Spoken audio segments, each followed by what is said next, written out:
Inform New Hampshire. My name is Dean, and this is Richie to my right. And we are here every week at 5 p.m. live on Manchester Cable Channel 23. We also have a YouTube channel called Inform New Hampshire. Please stop by there and hit the like button or hit the subscribe button if you will. We also have a Facebook group, which is called Inform New Hampshire also. And Richie and I are concerned about the direction of our country. So we got together and decided to take some of the research that we've been doing over the last few years and spread it around, see if we could help to wake some people up. Both of us have worked with National Liberty Alliance, which you can find online at nationallibertyalliance.org. And they have a fantastic civics course there. It's for free. It's about 120 hours, I think, and it will change your life. And it will change your children's life if you let them watch it as well. The National Liberty Alliance has a solution to America's problems, and that is the common law courts, common law grand juries, and reinstituting them. They've been taken from us. We're taken back in 1946, I guess.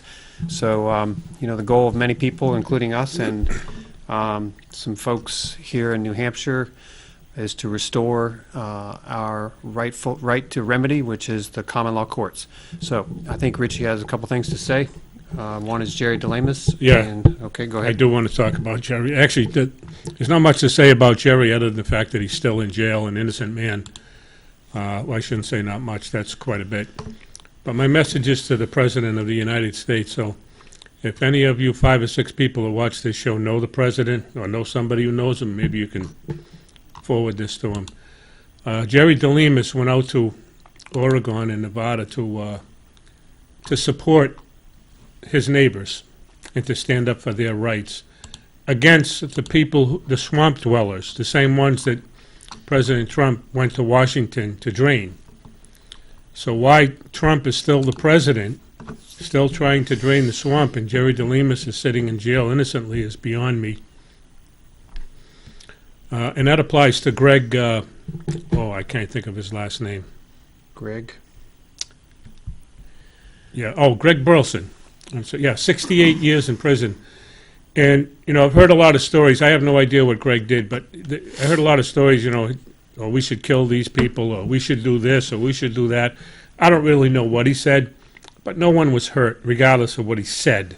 And sometimes you get mad and you get angry and say some things you shouldn't say. But that doesn't mean you should go to jail for 68 years, which he did. That's my whole point. There are people in our state government that deserve to be in prison, and worse, tried for treason and possibly hanged if they're found guilty. Anyway, Mr. Trump, if you can find it in your heart to free these people, I would appreciate it. I know a lot of other people would, because that's the sign we're waiting for, that there is justice in America.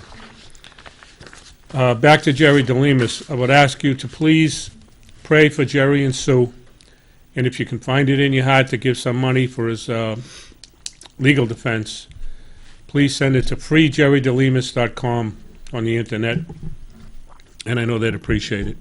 The only other thing I wanted to, not the only other thing, I got plenty to say, never shy of words, but I did want to do an editorial kind of a comment before Dean starts the show. And that is, I don't have a TV, but I saw on the internet all the garbage that went on over the NFL and the flag and all this other stuff. And my message to everybody that lives in America, and it really has, I don't care what color you are, religion you are, or anything, it doesn't matter, because it's unimportant. What is important is that you're an American and that you realize that you're a good slave. It doesn't matter what color you are, because we're all slaves. And if you don't know that, that's what the government and the people running our government don't want you to know about. Excuse me. I know Dean was chuckling there. It isn't really funny because, and I chuckle with it too, so I'm not blaming Dean, but it isn't funny. It's sad that everybody walks around and doesn't realize that you're a slave. You are a slave. I didn't make you there. Don't kill the messenger, okay? I didn't make you a slave. Look at your driver's license and look at the all caps letters. Your name is spelled in all capital letters. Is that how you spell it? Or do you use upper and lower case like all of us, the rest of us do? The reason that it's in all caps is because you are a slave Next week, I've asked Dean if he would play a little 5-minute clip. He said he would. It's called Meet Your Straw Man. And I would encourage everybody, tell your friends to watch it. And this will be the start of proof that you are a slave in the United States of America. See, the Constitution says that they can't have involuntary servitude, but you can volunteer for it. And if you're signing a name and everything they put in front of you, you're volunteering for it. Your ignorance is what's causing the problem. But we want to fight about, okay, well, the homosexuals and the heterosexuals, they got to have a fight. And the whites and the blacks, they got to fight. And the blacks and the Spanish, everybody's got to fight. This is what the people on top of us, the puppet masters, are doing to all of us. We're all slaves, and until we all wake up and fight for our freedoms, our true freedom and our liberty, we're lost. We're never going to go anywhere.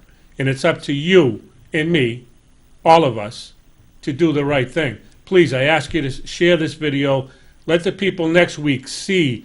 And if you want to take a sneak preview, go on YouTube and just type in Meet Your Straw Man. It's like just under 5 minutes long. It'll get you started. We'll give you more to watch next week if you want to do that. Certainly you can take 5 minutes of your time to find out if you're a slave. And with that, I'll turn it back to Dean, and he can start our show. Thank you. Thank you, Richie. Great job. So I want to talk a little bit today, and Richie's going to be devil's advocate here, but I want to talk about the Fed that creates your currency. So our country has a currency, and of course the Constitution, the Constitution for the United States, says that Congress will coin the money. Does this have anything to do with being a slave, by the way? Because It's all I think about it does. All Yeah. about it. I think We it are does. debt slaves, and the originators, not the originators, but the most prominent family, the Rothschilds, started out in the 1700s. And I think it was Hampshire Rothschilds. Correct me if I'm wrong, but said something like, I'll paraphrase, "I care not who makes your laws, but I only care that I create the currency." Right. Let me control the flow of money or something of money, Yeah. and I care not who makes the laws. That So was why would Meyer. my question is, Hampshire Meyer Rothschild. Why would he say that? Why would he say he doesn't care about who makes the laws, but he cares about him making the currency or creating the currency? So I would posit that the reason he said that is simply because if he makes the currency, controls the currency, he controls who makes the laws. He is the puppet master. And so those who are at the top, and I mean the very top, and it's interesting because we look at the Forbes 100 list and we find out, over time we've seen that Microsoft Bill Gates was, the leader in the billionaire club. But I'm talking about the people that are way above that. So the folks at Rothschilds are estimated to have, some estimates are $500 trillion that they're worth. It's a big family now. They've spread out around the world and created banks everywhere. But the International Banking Cartel, they create currencies to control things. And if you look back, we've talked on this show about the, General Wesley Clark talking back, 10 or 15 years ago about how we were going to go through 7 nations in the Middle East and we were going to conquer them because those are the nations that were not on the Federal Reserve System, the central banking system. And so what you see is that Iraq was put on the banking system, and so was Gaddafi's country, Libya. And so that's what we've done. We are conquerors. We are, actually, you and I aren't, we the people, but we are feeding the conquerors to conquer the world and control everything. So we are the source of their financial wealth. We are slaves to their system, feeding them through our productivity so that they have the power to do anything they want around the world. And they are killers, conquerors. They are enslavers, and they are the most evil batch of people on the planet. And they rule everything. So, anything you want to say real quick about Just the only thing I want to add is that we've been putting our sons in harm's way in all these wars in the past so that the banks could open up the central banking system in some of these countries, Vietnam, Grenada. I can't even think of all of them. There's so many of them. Iraq was one of the big ones. It was with the petrodollar, but nevertheless, it was still for the banking system. And that's why they're I don't know what you want to call it, perturbed about North Korea and Iran and some of these other countries is that they don't have a central bank. Personally, I don't care. I've been on the planet for a while, and no one's ever bothered me from those countries. Interesting point to make, though, is that in Iraq and in Libya, those countries were beginning to thrive. The people were being educated, women were being liberated, their infrastructure was being built, and so the central bankers looked around the world and said, geez, we can't have people creating wealth around here, or they're going to realize that our system is a fraud. We need to conquer them. So that's what they did, and they used us to do it. We are their military puppets and have been for a long time. So I just want to suggest to you that there's a revolution happening right now, and of course, there's always been this contention with the Fed, and Ron Paul has said we should audit the Fed. He's been saying it for decades, and there's always been movements, but nobody's audited the Fed. The Fed we don't own. It's not part of our government. It is a separate entity that controls our currency and therefore controls our government. So they created this currency back in 1913. They've devalued it all along the way. They had a crash in 1919. They had another crash in 1929, and then they used their puppet president to extend that for 12 years and just make it miserable across this country. And they've manipulated our currency all along the way to where the point now is it's worth 2 cents based on what it was worth 112 years ago or 108 years ago, whatever it was. So that's what's happening. That's who controls our currency. But what's happening now is there's a revolution. The revolution is what some are calling a currency reset. And the currency reset is happening in cyberspace. It's called cryptocurrency, and the originator was Bitcoin. Now, Bitcoin was started, it was Satoshi Nakamoto, I think is his name, I might have said that wrong. In 2007, he started posting on cryptography sites for the top cryptographers of the world, and he started posing questions of, could we do this?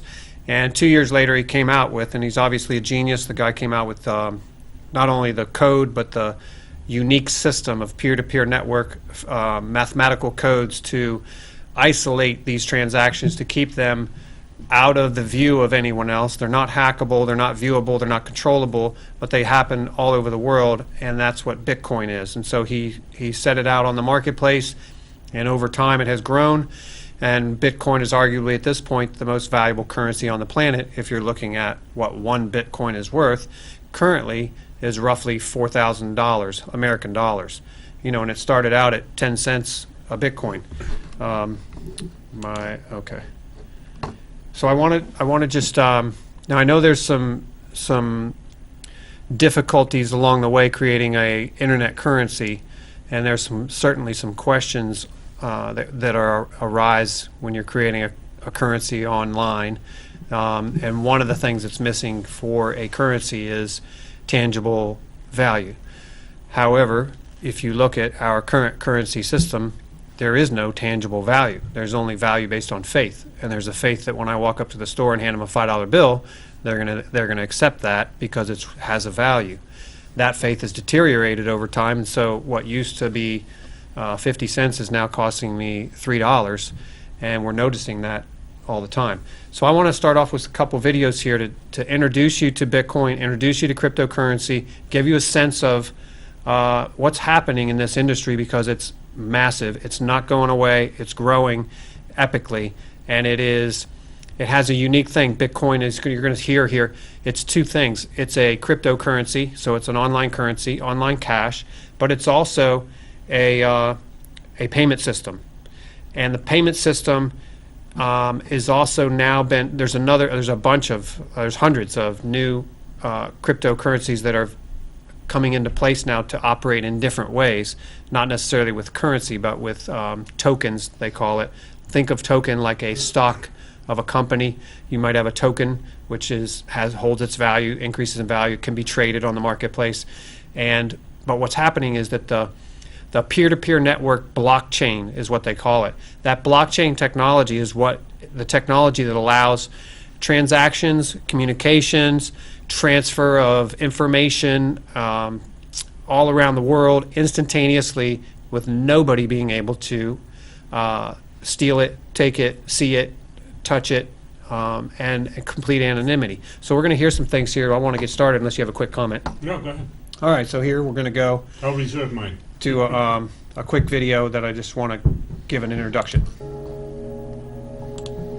So we're standing here in my living room in Tokyo, Japan, and I'm going to show everybody just how amazing Bitcoin is by sending 100 euros worth of Bitcoin as of today's value through my TV onto the camera, onto the TV in the Netherlands, and anybody with their Bitcoin wallet ready that scans what they're going to see on the screen in a moment will be able to claim the 100 euros worth of Bitcoins. And there's nothing that anybody can do to stop it or to freeze your account or block it or control it in any way. So on the TV here, we have a Bitcoin address that I just generated. And I have my phone here. I'm going to scan the QR code for the Bitcoin address on the TV. Now I have it. I'm going to send 100 euros worth of Bitcoins to that address. So we'll hit send. And anybody can monitor on blockchain.info the balance of this address. There it is, 100 euros worth of Bitcoins just arrived at this address. So total received 100 euros, final balance 100 euros. Just like that. So on this next screen you're about to see, anybody with their Bitcoin wallet that scans the private key that corresponds with that address will be able to claim that money just by scanning the code that you're about to see on your television. So if you want to take a look, here it comes, 100 euros ready for anyone to claim. All you have to do is scan this one right here, and it's 100 euros worth of Bitcoins as of today. By the time you scan it, it might be worth even more. So there it is for anyone ready to claim with their Bitcoin wallet.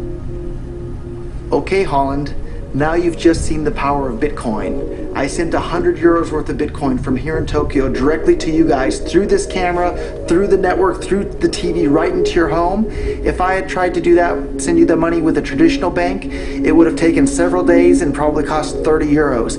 I just did it right now with Bitcoin instantly, basically for free, and didn't have to ask anybody for permission. I didn't need a bank, I didn't need a government, I didn't need anybody. I just needed myself and you and our smartphones to do it. That's the power of Bitcoin. I'm going to squeeze ahead here just 10 seconds. This is Backlight. Welcome to a world in which we can be our own bank.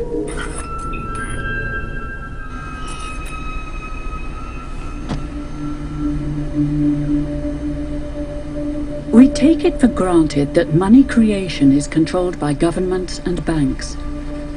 But there's a community of people who don't see this as a given, and who get quite worked up about it. Wall Street is fraud, America is fraud, the world is fraud, banks are fraud, central banks are fraud. We live in an era of fraud. It's all based on fraud, and they get a percentage of the fraud. That's the business model. To suggest that there is any moral or ethical aspect to anything that's going on now is to be completely naive about the fact that we live in an era dominated by financial terrorists,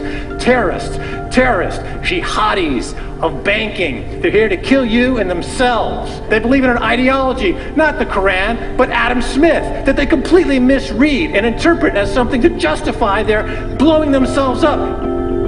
Janet Yellen's a terrorist! Mario Draghi's a terrorist! The Central Bank of Japan is a terrorist! These are the real terrorists! All right, so that is Max Kaiser. He's a financial analyst, has been for a long time. He's very animated, quite the character. But he's a brilliant guy, and he knows what's going on in the world. And do you have any comments on what he just said about the financial terrorists of the world, Richie? I couldn't have said it better. Yeah. That's it. I mean, the Federal Reserve System got to go. Not only that, and I'll just say this briefly, the Federal Reserve System, the BAR, the British Accreditation Registry, which is licenses all our attorneys, an association in Britain, regardless of whether you call it the American Bar or not, it's still the BAR. An association in England licenses our attorneys. Think about that. We broke away from them 241 years ago, or did we? And the third one is the IRS. Get rid of those three and you're going to experience true freedom. All right, so let's take a look further into this. But notice that, notice the freedom that was available in financial transactions with the Bitcoin. Like he said, he went across countries. He points out later in the video that he can't even do that with PayPal because there's too many restrictions and things. And like he said, it would cost $30 and take days to do what he had just done across around the world. So that's instantaneous transactions. That's liberty, that's freedom, that's free trade, real free trade between you and I, or you and somebody you want to do business with, not the government. No middleman. Nobody siphoning off your assets, your wealth, and nobody controlling you along the way. The earliest adopters, at least that I knew of, who wanted Bitcoin were people who wanted something that was completely democratized, it was completely decentralized. They wanted something that was anonymous. They wanted something that was completely outside spending in the warfare welfare state. The early adopters of Bitcoin were really attracted to it as a very hard money. I mean, Bitcoin has a fixed money supply, which appeals to a lot of people who believe that central banks creating money whenever they feel like it is a really bad idea. So I think you saw a lot of early adopters that were really attracted to Bitcoin for economic reasons. If you're non-technical and you're interested in Bitcoin, you don't like Ben Bernanke, you are worried about inflation, hyperinflation, you find fiat currency of all sorts suspect, these are the folks that are non-technical that come first. So there are really three factors that drive interest in Bitcoin. The first is its decentralized nature. The second is its anonymity, or really pseudonymity. And the third thing is its zero transaction costs. And what's interesting is that different people have been attracted to Bitcoin at different points in time by different elements of those three characteristics. So the first early adopters of Bitcoin were attracted to its decentralized nature. And so there was a lot of people who had a political motivation behind it. They might have been libertarians, they didn't like the idea of a central governing body of their currency. And that was, and that kind of passion that was driven by some of these ideological grounds is what's necessary to get something from nothing to that first step, just to get a few people involved and to have some value created. First of all, people don't think about where the dollar comes from, what spending that dollar means, and they don't think about taxation. So any of those things tend to be outside people's normal. Why would you think about that when you're buying the bag of potato chips? There's no reason to. But if you're philosophically aware of these things, how we create empire and how the U.S. is able to occupy so many, how can it afford financially to occupy so many countries, then you start thinking, how am I participating in this system? And that's by spending the Federal Reserve note. So for a lot of people, for them, it's about living their values. They want to use a peace dollar, and for them, the Bitcoin is working. Then you had a second set of people who were interested in the anonymity. And in large part because they might have been doing something online that they didn't want to be associated with. They might have, some sort of illegal activity. They might have been selling guns, they might have been selling drugs, they might just have been online gambling. It's absolutely absurd for any government to tell someone what they can do with their own money if they're not harming anyone. The fact that the United States claims to be a free country that respects the rights of individuals, and yet a full-grown adult cannot wager his own money on his own game that he chooses is a terrible hypocrisy. Not to mention the fact that the state runs the Gold Money mission. Harness cutting-edge technology to build the world's safest financial service and make precious metals. A terrible hypocrisy. Not to mention the fact that the state runs various lotteries, which have far worse odds than most casinos, and market themselves, in fact, to the very poorest and least able to understand the problems of gambling. So while the state does this institutionally, they also throw private people in prison for running games with better odds and better customer service. And it's one of many problems that we have with the government in the U.S. and in other countries. All right, so there was a lot there. Let me just finish up a little bit. Bitcoin has been widely used by a website called Silk Road, which allows pretty much everything to be bought and sold. Some of the products on there are made illegal by various governments, yet it trades on there. I don't do drugs, I don't even drink caffeine or alcohol, so it's just nothing that personally I'm interested in. But what I am interested in is looking at the ability of the market to solve these problems, because these particular market actors, they were excluded from traditional banking systems, and Silk Road and Bitcoin have provided a solution to that. But we see other market actors which have also been excluded for different reasons. For example, WikiLeaks, they're engaged in political speech, and the banks and MasterCard, they've terminated service. We have the IRS targeting political opponents for political speech. And people wonder why they might want to have anonymity. It's very difficult to exercise your speech if you don't have the ability to transact. And so what we're seeing with Bitcoin is money has literally become speech. There are lots of people interested in Bitcoin for different reasons, and they have lots of different opinions on different things, and they argue with each other all the time. And yes, some people believe that things like Silk Road are terrible for Bitcoin. Other people think that that's the killer app, and that's why it has all of its value in the first place. Bitcoin needs to be understood as a tool, and a useful tool is used by everyone who finds it useful. So just as bad people use the cell phone in the car, bad people are going to use Bitcoin, and people shouldn't shouldn't fear that or worry about that. All right, there you go. Many salient points there, Richie. I know you've listened to that. But we're talking about decentralized currency, which means the government doesn't control it. Zero transaction costs, which means the government doesn't take a portion. Anonymity, which means government doesn't get to know who and what you're dealing with. The woman made a very salient point, too, that it's outside of the welfare war state. She calls it a welfare war state. In other words, the United States being a welfare war state. We do welfare, we do war, all over the world. And it's also a fixed money supply so that somebody centrally can't control it and inflate it and take away our wealth. Any thoughts? Plenty. Plenty. No, you're right, they made a lot of good points, but I still say, and I will say this, I tried to open my mind to Bitcoin and some of these other ones, but there's too many unanswered questions for me, and that is, I don't even know who's running the Bitcoin. Yep. And by that I mean I don't know them.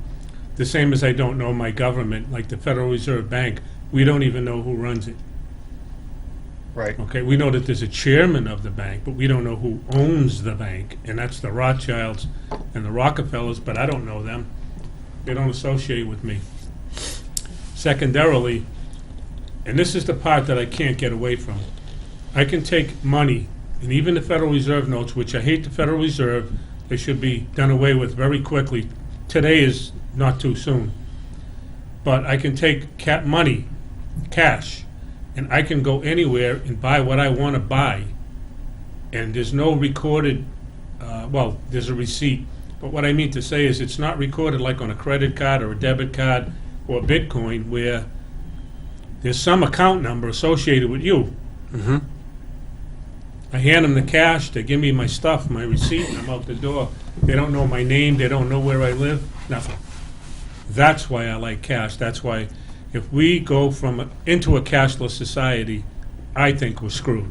Well, we're absolutely screwed, because who would control everything? It would be the Fed, the international banking cartel. So I just want to suggest that... I'm not, by the way, before you go any further, I'm not advocating the Federal Reserve Bank. No, I know that. Those people should be put in prison. I get you. No, but I want to counterpoint here that it is possible and it's very easy, and Linda and I have talked about this, where you can print, let's just say, $5 worth of Bitcoin. You can print it onto paper and store it that way, and it's one of those square, it's not a barcode, but it's one of those square code things, and then there's which can be read with your cell phone or something else, and if you don't have that, then there's the code, the written out long code, which is about a alphanumeric code that's probably, 100 characters long. So that can be transferred physically the same way, a little bit different, a little bit more cumbersome, has anonymity. And when you say that there is a digital record that is attached to you, that's not the case. The way that the anonymity is created is through mathematical formula that does the logarithms, and that's why the mining, what's called mining of cryptocurrencies, takes so much computer power, because it has to create the mathematical formula. I understand. To run it that way. So I can't put it into words for you currently. I would just say hold open the possibility that there is anonymity and that there is a way to transfer wealth physically as well as on the internet, and over time some of those concerns could be solved through technology and implementation of things. So there is maybe it's just a question of the way you're talking, you seem to trust people or certain people more than I do, and after seeing what the Fed has done to our money system, and they're not even supposed to have it. Yeah. It's supposed to rest with Congress. Congress gave away that authority and didn't have the authority to give it away, but they did. Right. The point is, and you can get into this like to the nth degree. Mm-hmm. Walmart, which I hate, Yep. okay? They put a lot of people out of business. Yep. Now all the money goes to Walmart. Yep. Okay, and everybody's, geez, it's cheap. Yeah, it's cheap. It's garbage stuff is what they sell. And by the way, for the record, I go there. because that's what I can afford most of the time. However, when we had the local stores in the area where your next door neighbor owned that store, you were putting money in his pocket and you knew the guy. Now, and it's a convenience thing, and this ties into Bitcoin and credit cards. Well, I can go to Amazon now, and I can go to eBay. You don't even know these people, and you're buying stuff from them. You don't know what you're getting. You see a piece of paper, but we accept that. Everything that's put in front of us, we seem to accept. And with me, you got to prove it. If you can't prove it to me, then I don't want anything to do with it. That's my whole thing with Bitcoin. Yeah, fair point. Yep, very fair. All right, let's go a little further here and We should have a limited supply. That's one of the most important things. It needs to have a limited supply. It needs to be easily recognizable. It needs to be durable. It needs to be transportable. Bitcoin has all of those things better than any other form of money the world has ever seen. And that's why when I noticed Bitcoin for the first time, I realized that it's so incredibly useful as money that people are going to start using it more and more. Roger lives and works in Tokyo. He's outsourcing all the work for his own company so he can spend all his time promoting Bitcoin. So it's a pretty exciting time for Bitcoin right now with all the stuff going on in Greek. I mean, Bitcoin's up about $10 since yesterday, just since all the news on the Greek referendum vote, and just every day in Bitcoin is so exciting. So, and you can see, lots of trading and everything just in the last 24 hours there. okay, I'm going to stop that right there because I really just intended to point out the several things that Bitcoin has that a currency needs to have. But I want to go a little further with what Bitcoin is with this little piece right here. What we're trying to build towards. So whenever you get a new technology, there's always these predictable waves of companies. And the first wave is building the infrastructure that just makes the damn thing work, right? And right now, just to make Bitcoin work at all, you need exchanges to get money into Bitcoin. You need wallets to hold the Bitcoin, and you need payment processors to be able to spend the Bitcoin. So that's that infrastructure level. That's where we are today. You think about the average business that's accepting PayPal or credit card on the internet, they're paying roughly 2.7% to do that. And just even chopping that down to what a company like Coinbase offers at the moment, 1% costs is a significant cost saving. Let's say you're a 5% margin business. All of a sudden, if you're saving 2% on credit card processing costs, that's 40% to your bottom line, which is very non-negligible. Add in other things like a case like microtransactions where maybe there's a prohibitive 20-cent base fee on a credit card. All of a sudden you can now have a business model where it's pay 5 cents to read the rest of this article. So the biggest opportunity that I see right now is microtransactions. So if I want to pay somebody 5 cents online today, it's not possible. Because in a card not present transaction, if I'm trying to use my credit card, which I'm inevitably doing online, there's no other way, I can't pay cash, can't jam it into the computer, there's a minimum of a 30-cent charge plus 2% of the transaction. So if I'm trying to charge you 5 cents and it's going to cost me 30 cents to do it, I can't do it. So if you remember the earthquake in Haiti a little while ago, Red Cross had this great campaign, you could text to send $1. That was a one-off thing. You haven't seen that again. And the reason was because in that one instance, everybody waived their fees. But in general, you have the same problem. If you want to send somebody $1, donate $1 to a charity, 30-something cents of that is going to go just to the payment processing, which means only 70% of your donation actually goes to the charity that you intended to give it to. That's not a very good way to do things. With Bitcoin, because the transaction costs go to zero, because there are no minimums, you can have people giving $1, $2, 25 cents, and all of that money will go to the charity. So there are lots of these use cases that can become these vertical applications that sit on top of the infrastructure, and that's how new technologies emerge in financial services. All right, so there's some more salient points on possibility of cryptocurrencies. Any thoughts, Richie? Richie doesn't like Bitcoin. He doesn't like the No. crypto. It's not that I don't like it. It's Yeah. that I'm not sold on it, and Yeah. I don't think I'm going to be. Yeah. Well, we're working on it. To revert to a cashless society, to me, is total slavery. And like I said, we're slaves right now. Yep. Well, People don't, and for example, I worked my whole life and I paid an income tax to the government, thinking that the word income meant I got to pay a tax on my wages, my time and labor. There is no law in the United States of America for Americans to pay a tax on their time and labor. None, zero, nada. Any lawyer that wants to come on this show and debate that's welcome to do it, or judge. There's case law up the yin-yang to demonstrate that. You do have to pay an income tax, but income is defined as gains from corporate activity. If you own stock in a company and they send you a dividend check every year, you got to pay a tax on that. Perfectly legal or lawful. But on your time and your labor, that's just like the gangs of New York, what they used to do 150, 160 years ago in New York. They would go down to the street vendors and say, I want 10%, and if they didn't do it, they'd break their arm or their leg or some stupid thing, strong arm them till they get the money. The government's doing the same thing through the IRS. If you don't pay, they'll come down and force you to do it, but there's no law compelling you to do that. It's organized crime at its best. But I did it for 50 years. I paid my taxes like a good little doobie, good little debt slave. You're the debt slave too. And if you don't wake up to the fact, look, I'm not asking anybody to do anything. Just realize what's going on.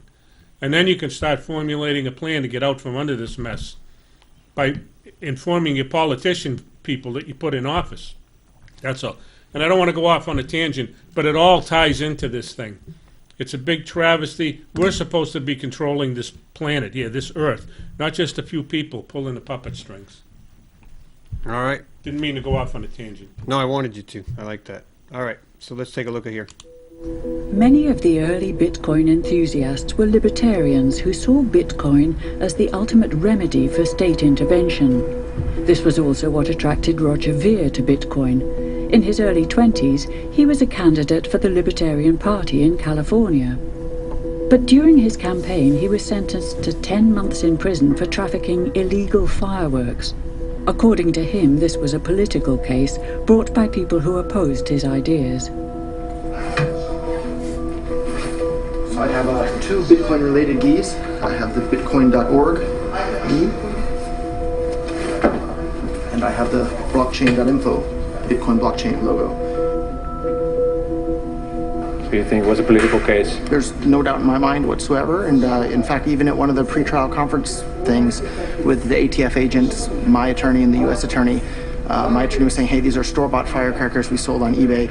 We can pay a fine, do some community service, and be done with this. There's no reason to destroy my life over it and send me to prison and make me a felon. And the U.S. attorney at that point was kind of nodding his head like that sounds reasonable. And the ATF agent literally pounded his hand on the table and shouted, but you didn't hear the things that he said, which I think summed up very clearly. They weren't mad about anything that I had done. They were mad about the things that I had said, because the ideas that I'm trying to spread are subversive to the state.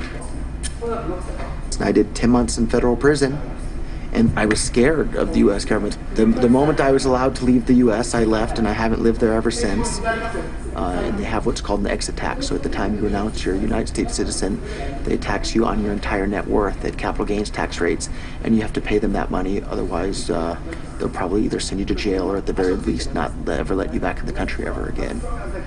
If you think about it, it's not all that different than slaves from the past having to buy their freedom from the plantation owner. Ah, good point. Did I hear the word slaves? You did. Slaves from the past. And it's funny, because this guy's foolish, and I'll tell you. He made the mistake of thinking that you can say what you want in this country. Nah, not when the government's involved. You say what they want to say, or you go to jail, and he just admitted to that. Well, what happened was he sold some fireworks online. He pissed off the ATF agent because he was a libertarian. He was a candidate running for office, and he was saying things that the ATF agent didn't like. So basically, he was committing a thought crime, based on what the ATF agent did. So he left the country, and when he left, he had to pay for his freedom, and that payment was called a tax on his net worth that he had to pay, or the U.S. government wouldn't leave him alone. So he had to buy his freedom from this country. Interesting, isn't it? I'd say he's pretty free. The same way that slaves had to buy their way out of a plantation back in the plantation slavery days. Or you got to pay your tax to the government, the IRS, or they'll come down and kick your door in. Exactly. There's nothing wrong with that. You don't have to pay a tax, but if you don't, they'll kick your door in. Yep. You're not a slave. I like what this lady says. Anything that has to do with money, the United States government is going to try to regulate it. You can't ask a lion not to tear up its prey. I mean, that's what the United States government does to the consumer, to the citizen, to the human being, is, you know, literally steal and tear from it. So it's inevitable that, you know, they're going to try to regulate Bitcoin. I think it is false to believe that the winners in the Bitcoin economy are going to be based in America. And the reason is that America has one of the most oppressive financial regulatory schemes of much of the world.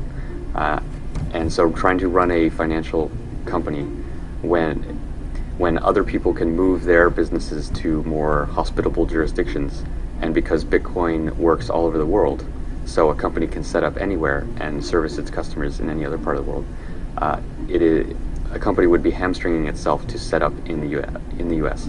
Now, indeed, a lot of them do and are, because it's easier to raise venture capital in the beginning stages. But those companies are going to run into heavy problems when the government starts to realize that Bitcoin is actually an existential threat to its own money, and it's not going to put up with people in its own borders, perpetuating that. I tend to be on. All right, so he made a good point that oppressive financial regulatory scheme. The United States has the most oppressive financial regulatory scheme on the planet, which creates a lot of difficulty for businesses and for people to do business in the United States. And as you've seen over the years, industry has left this country, and of course Trump is trying to draw it back in. And one of the first things he did was to reduce financial regulations so that it would allow companies to be competitive in the world by being here in the country and doing business here. And of course the globalists who are attempting to take down this country had their minions like the Bush, the Clintons, the Obamas. They built up this regulatory scheme so thick, and they assisted in the process of moving industry out of this country in order to destroy it. So. Oh, I just want to add this. That's my opinion. No, I just want to add this. You can't be the biggest organized crime ring in the world trying to control all of the commerce of the world, legal and illegal, and run a legitimate show. It has to be quite a bit of fraud involved with it, and that's what's happened here. I don't even want to point the finger at the U.S. government because they're part of the problem, but it goes above them. The shadow state, what do they call the other one there? The deep state, whatever the hell they're called, it doesn't really matter. To regulate commerce in our Constitution means to keep commerce regular among the states, consistent within each state, so that if I go to Massachusetts to sell a product, I don't have to pay $100, and then I go over to Maine to sell the same product and I got to pay $10. That's not regular. But what they think it means is, well, we got to regulate the hell out of it. We got to control it so that we end up controlling it. And commerce isn't free. It's not a free enterprise system anymore. And you just heard the guy say it on Bitcoin. The government's trying to regulate that too. That's why. That's why the IRS, the bar, and you lawyers out there, you better wake up to the fact that you're part of the problem. You're part of the problem. This corporate garbage that you come up with and all these rules and everything, it's causing the problem. You got all kinds of corporations now running the world. They shut the food supply off, a lot of people die. It's not a big deal, right? Shut off the water supply because they're trying to control that too. It just goes on and on and on. It sure does. All right, let's look a little further here. The digital gold. So I see gold as money, and I see Bitcoin as having all the same properties of gold, with one property that, actually a couple properties that are even better. So gold is kind of hard to divide. Bitcoin divides down to 8 decimal points instantly, super easily. Gold is really, really difficult to transport. If I want to transport gold from here to Moscow, it'll cost a bunch of money to do that, and it's dangerous, and you have to have armed guards and who knows what. With Bitcoin, I can send Bitcoin from here to Moscow or to Holland instantly, just like that, basically for free. I don't have to pay for a bunch of armed guards. It just happens almost like magic. So there you go, Bitcoin versus gold. There's a huge amount of the cumbersome nature of gold just prevents it from being a world transaction type of thing for you and I. Certainly countries can move it around a little bit if they want. But Bitcoin, again, is opportunity to store wealth online. And of course, Bitcoin is not the only opportunity out there. There are other cryptocurrencies that have come online. Some of them have unique features. But one of the greatest things that I want to point out about this whole revolution is the technology that's underlying the Bitcoin phenomenon. And that technology is called the blockchain technology. So there's another cryptocurrency called Ethereum. And there's this little kid that's a genius, and he started out like 19 years old or 20 years old, and he created this thing called Ethereum.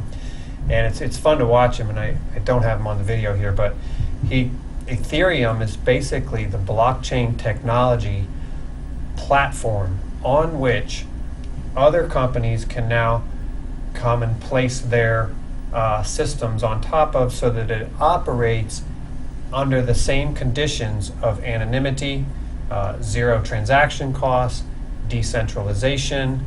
Nobody can hack it, nobody can steal it, nobody can pry into it. That is power to the people. If you can imagine that when this internet started, it was a revolution in communication around the world, contact around the world, information, instant access to infinite information. That's power to the people. Now the government has been using, the government designed the whole internet, and they did it to track us, to surveil us, to control us. And then we are now turning that system around back on them by using the technology. This technological revolution is now empowering the people to once again eliminate that surveillance grid, eliminate the power of the government, eliminate the power of control through the currency. This is the greatest thing to ever hit the planet, if you ask me. And I know that that's a little crazy to say, but it's happening, and it's not stopping, and it's going to keep going, and the government can't control it. And anything the government can't control is probably freaking them out right now. And they are looking for ways, and they've been looking for ways of how to control this. And I know that the CIA and other agencies have been having meetings and had interviews with even some of the people on these panels to try to find out what's going on and how they can try to get their teeth into this thing and try to stop it. Let me just jump on your inconsistencies here, please, Okay. because Happy you to said do the government came up with the internet. By government, you mean Al Gore, right? Al Gore did He, it. no, what's so funny? He invented the internet. Yeah, he told said us. it. He told us. Yeah. You know, I And was if it there wasn't for him, we wouldn't know about global warming either. So I'm glad, someone like that is around. Yeah, I was there when that happened. It was quite comical. Yeah, very comical. Here's a quick another short story. People they're saying this is a real future. So that instinct that they have to want to do something that ridiculous as regulate the currency suggests that people know that this is here to stay and that there's big money. But as in people, and there's been a lot of debate about this among anarchists, I see this debating this back and forth yesterday on Twitter, is that one of the points of Bitcoin is that it's not regulated, it's not centralized, and it can be completely anonymous. You don't have to, people don't have to know what you're doing in your most intimate areas of your life if you can use Bitcoin. And the regulation that a lot of these people are welcoming, of course, are going to dampen a lot of the enthusiasm about Bitcoin and could potentially hurt it. Coming from this with personal sentiments as a crypto anarchist, Bitcoin's just amazingly awesome because it massively changes the rules of the game. Anyone can send any amount of money to anyone, anywhere, at any time. Can't be seized or confiscated or frozen in any way. But I also realize that no great amount of wealth is going to be created except with the permission of the government. And along that role, as an investor, venture capitalist type, I have a fiduciary duty. And so, as a result, I want to know the rules that my investments and the founders of those companies need to play by. So he makes some interesting points there, that regulation is maybe needed and useful to some degree or another.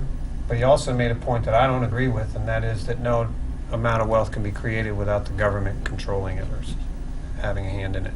I think what we're seeing is the beginnings of that not necessarily being the case. Like I said, I got mixed views, so I don't know. It's if the government today came out with U.S. Treasury bills backed by gold, which is what it's supposed to be, I'd be down with it 100%. And we, the people, should start educating our kids. This is where we miss the boat in so much. Educate our kids in finance. For example, very quickly, and this has everything to do with currency and money. Our kids are taught in school, or we teach our kids maybe, I sure won't blame the school system, to be good debt slaves when you grow up. Go to work, whatever bills you accumulate, pay your bills. We don't teach our children to understand finance and to say, well, in order for you to gain assets and to, by the time you're 50 or 60 years old, be able to retire with those assets, maybe you can buy a piece of fine art, a Rembrandt or something, or buy gold and silver, buy stocks, whatever. We don't teach our kids that. And look at your own children and say, you just don't do it. We teach them to be debt slaves, and that's what the government and the corporate America wants us to be. Pay off your bills. Yeah, go to work every week and then divvy up your check to all these other people, and you're left with nothing. All right, More and more it's getting like that. So real quick, let me just go through a little more here. Whether or not Bitcoin will be worth millions isn't the main question for many computer scientists, investors, and hackers. To them, Satoshi Nakamoto's real invention is the blockchain technology, a global open ledger which can be used to share much more than just money. You may think that Bitcoin is just another way to pay for a cup of coffee, but it's not. Bitcoin is just the denomination used to pay the toll to put stuff on this global ledger. Now, if you think about it, timestamp recordings of deaths, births, property, transactions, votes, this is the entire fabric of our civilization, which makes the blockchain one of the most profound human innovations of our time, because having a massive global ledger as a public utility can completely reorganize the way that we run our societies.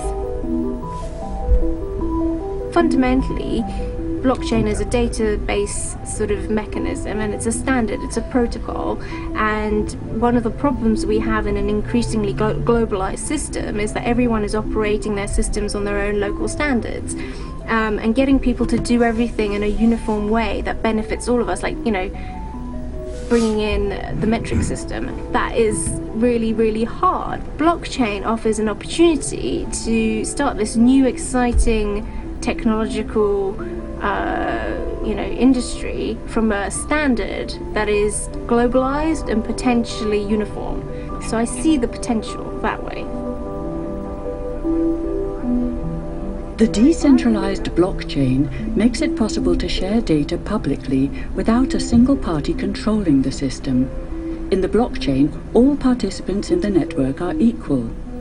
Maybe inventor Satoshi Nakamoto saw Bitcoin as just the first experiment with this form of digital democracy. I think blockchain technology is really authentically fascinating. I think it's anybody who ignores it and writes it off is probably making a mistake. I think it's definitely not going to get smaller. But to this day, the true identity of the architect behind this revolutionary technology remains a mystery. We can't ask Satoshi questions, which is really frustrating, right? But it's also, again, part of, I think, the magic of Bitcoin is that, we can all kind of imagine this technology, for, as we see it, rather than just as Satoshi did. So it could be used in this way, even if Satoshi didn't intend it to be this widely, worldwide distributed thing. I think Satoshi probably did, but it still could be that, and we can make it that. Satoshi. All right, let me just try to squeeze one more in real quick here, Richie, so we can get... While Bitcoin has the potential to be a subversive currency, and I do applaud that, it also can be strictly bourgeois. Ma and Pa next door can use Bitcoin. They use dollars now. It's not like all throughout human history we've been using paper currency. All sorts of things have been used as currency throughout time. It's not as if the dollar was handed down. Moses came down and said, "Here, we must use this dollar." We just have to open up the doors of the way people think about money. I do think that this new era of math-based currencies will find whatever the problem was with Bitcoin and will patch it, perhaps in a Litecoin or Bitcoin 2.0. We'll find a way to continue to serve the market needs and what the market demands. I think Bitcoin will grow to something where maybe 5% of people's wealth will be held in Bitcoin, and hopefully It represents the working capital that a lot of businesses use to enter and not have to leave this frictionless payment world. That doesn't mean 100% of your assets have to be in it, but whatever sort of lubricates the transactions that you're doing on a daily basis as a business.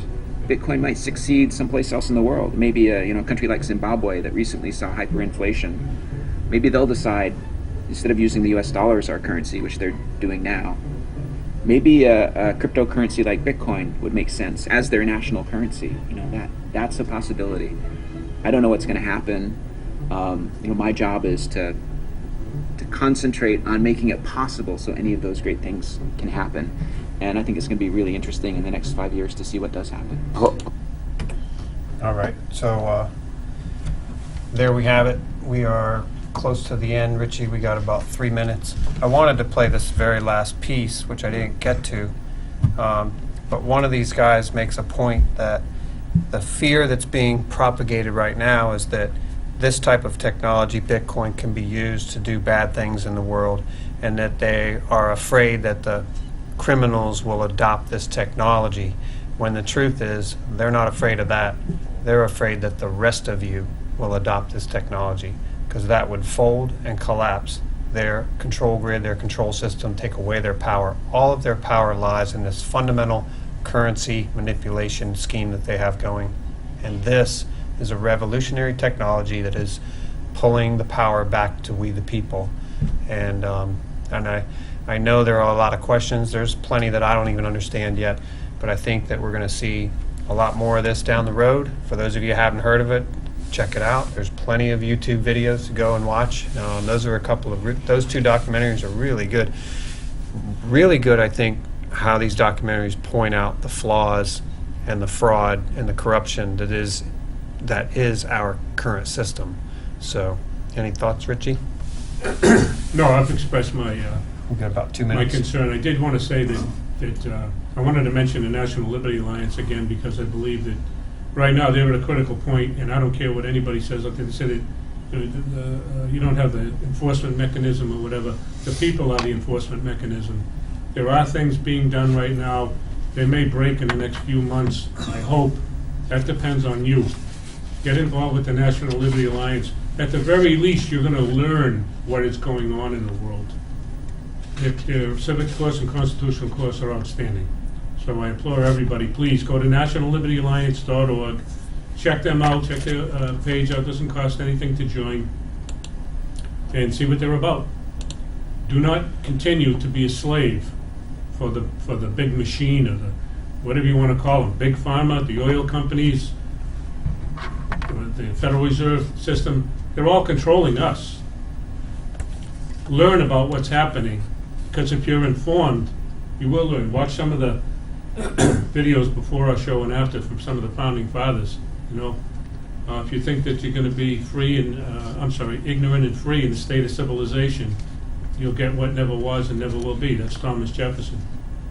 Anyway, thank you for watching. Please share this, and we'll see you next week. Next week we're going to have the straw man video. We'll show you that, and we're also going to read a little bit from Anna von Reitz, who is a crusader and a leader in the restoration of the organic republic that was usurped by the international banking cartel covertly, that operates has an overlay on our organic government, and they are the ones perpetrating the crimes against us and the crimes against humanity all over the planet. So we the people, we're taking it back, we're taking control, and it's time for you to join us. Just one quickly. Yep. The more people that get involved, the more pressure that's put on these people, our elected officials, to do the right thing. So please get involved. Thank you very much. Have a great week. We'll see you next week.